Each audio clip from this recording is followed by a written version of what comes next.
Well, hello. I guess you're wondering what this is. This is Palm. This is the stuff you get when you go to Palm Sunday. Remember, I told you Palm Sunday is when Jesus entered Jerusalem triumphantly on a donkey, and they were laying palms at his feet. But it escalated into his crucifixion because of just like today, you had bad actors back then, and they didn't like the way people were flocking to Jesus. They thought that, he was coming to take over their power and stuff. But anyway, you'll see these, and maybe where you live, even if you're not Catholic, you live in a Catholic, around Catholic people, or they're selling these. They got them all, made out of fans, made out of trees, all kinds of stuff. And people are selling those most decorative things made out of palm. Well, you don't need all that. You just need this. And this signifies. And so when we marched in church, Father had us to do this, like the waving of the palms on the first Palm Sunday when the people were welcoming Jesus into Jerusalem. So that's almost the end of our journey. Our next week is Holy Week, and there are lots of different things going on in the church. And we have the main one is Holy Thursday, which is where we commemorate and we reenact the washing of the feet when Jesus washed the feet of the 12 apostles. And it's also the night where the church asks you, when Jesus was in the garden and he was going through all that pain, and he asked his disciples, "Can you not watch 1 hour with me?" So churches around the world, some churches do it differently. Other churches have the church open all night. Some leave it open until 12.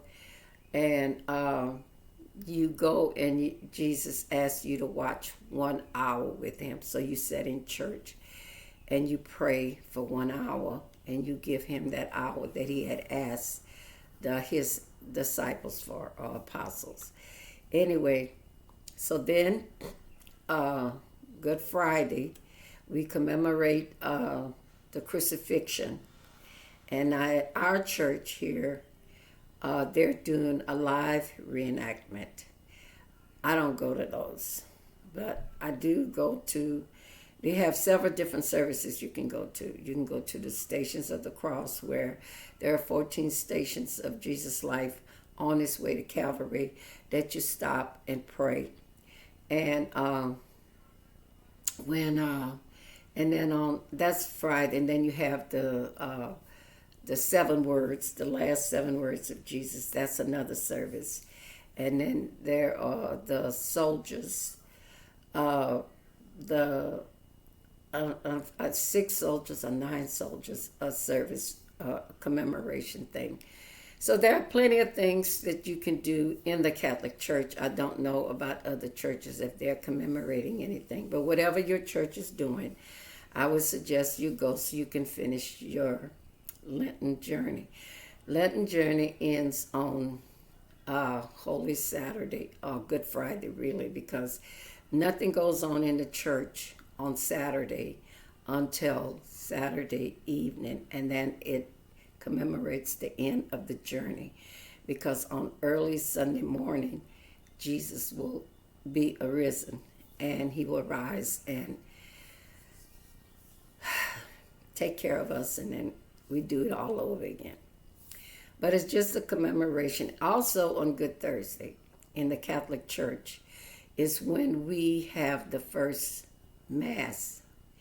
In the Bible, it will tell you what Jesus does at that first, the Last Supper. Well, that is considered the first Mass being offered. And I want to get something out of the way, because I know a lot of people talk about the Catholic Church and how the priests misuse little boys, and some priests misuse little girls. whatever the case. I don't atone for that. Nobody agrees with that, and the church, in at its core, does not agree with that. I just want people to know, because I've had people tell me that, but your church let these people. Well, okay, those were not Jesus. See, what you got to keep your mind on. That's how a lot of people lose their faith and run away from the church, because they're looking at the human side of human beings. But you keep your focus on the tabernacle, the body and blood of Jesus. That is my focus. My focus is not the external. The core of our church comes from Jesus being in the Blessed Sacrament. If he's not in the Blessed Sacrament, then there's nothing there but a bunch of external services and recreational things. And so I've always tried to tell people or get people to understand that it is not Jesus doing these things. It is the people that is supposed to be representing him doing these things. And as I've said from the beginning, any sin can be forgiven except the sin of suicide. That's what my church teaches now. It may be different where your faith is, but I'm here. I'm a Roman Catholic, and I speak on what the Catholic Church does and how the Catholic Church is supposed to be. Now, the Catholic Church was a lot more restrictive before Vatican II. Vatican II came in, and then things got changed around, and certain things got laxed, and the church wasn't as sacred or reverent towards Jesus. And then there are certain parts of the Catholic Church in certain countries, and even in certain parts of America, there are priests who strictly use the norms of the church before Vatican II. I used to go to one of those, and it was called the Traditional Mass. Those are the people that Biden and them put on a terrorist list, the traditional Catholics, and they even sent spies in there to see what they were doing. So, silly people. The Catholic Church has been around. It's one of the oldest Christian thing. There are other religions. I'm not saying they're not, but as far as Christianity, the Catholic Church was the one that wrote the Bible. A Catholic Church gave us the Bible. So the Catholic Church was the one that started hospitals and schools for the poor. So because rich people in the Catholic Church always gave back. Always. They built schools, they built churches, they built everything. They built a lot of stuff. They built hospitals, and because poor people couldn't afford that. So the Catholic Church, that's why we had Catholic charities, which turned out to be nothing but a place to house illegals. And we used to have, we have a fundraiser in our church where we are supposed to give yearly amount to the church. I quit giving when I found out that my money was being used to house illegals and to get them jobs and to resettle them and hide them, breaking the law. So I don't adhere to that. I look at, like I said, all these things, and they're not important they're not important where Jesus is concerned. Jesus is the main reason, and he has to be in your heart. Now, one thing I found out, and I just told my grandson, he and I were talking about it this morning, and he doesn't practice the Catholic faith, but he does practice a religious, he's very religious. He was telling me about, he's writing a book about his faith with God, his journey with God. And he's also has some t-shirts that says God first. if he sends me one, I'll show it to you.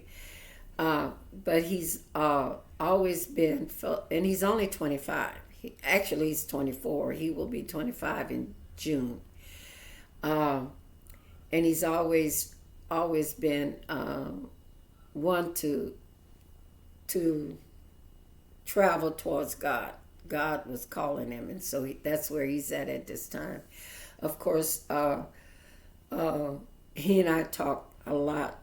We talk over an hour this morning, maybe longer, about God and the church and the world and the attitudes of people and how not to hang around people with bad vibes.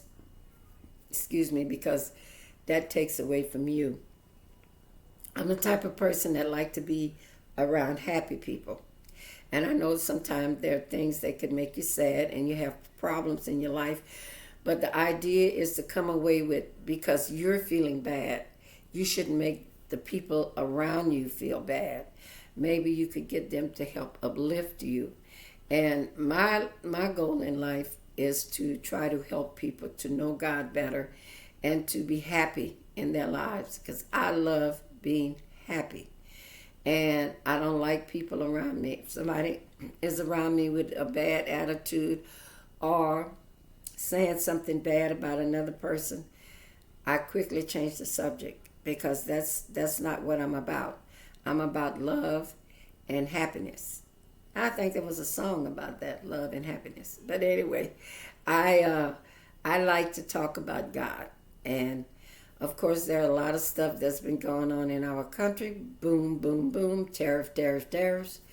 But Trump is still the best president we've ever had. I know a lot of you may not agree, but I like Mr. Trump. And I pray for him every day, his family, J.D. Vance, the whole Trump administration. I pray for them. And I'm going to ask you to pray for them too.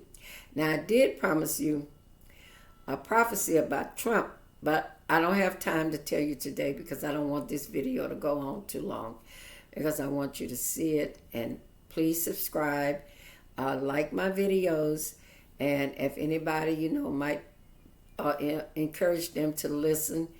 And I will be putting out more videos. I am wanting to promote my channel, and the only way I can promote it is if you who are listening like it, subscribe, and share it with all of your friends. So I'm gonna go. I hope I've helped you this Palm Sunday, and I want you to take care of yourself. Pray for our country. Pray for all your families, and especially, again, I'm going to ask for prayers for the mothers of those two young men, the one that passed away and the one that did the deed that other guy passed away from. Because the moms are hurting. Both are hurting in different ways, but they're both hurting. So we need to pray for them, and pray for all those who are looking to do harm to our president, that they will be touched by God to change their minds. So take care. I'll see you next time.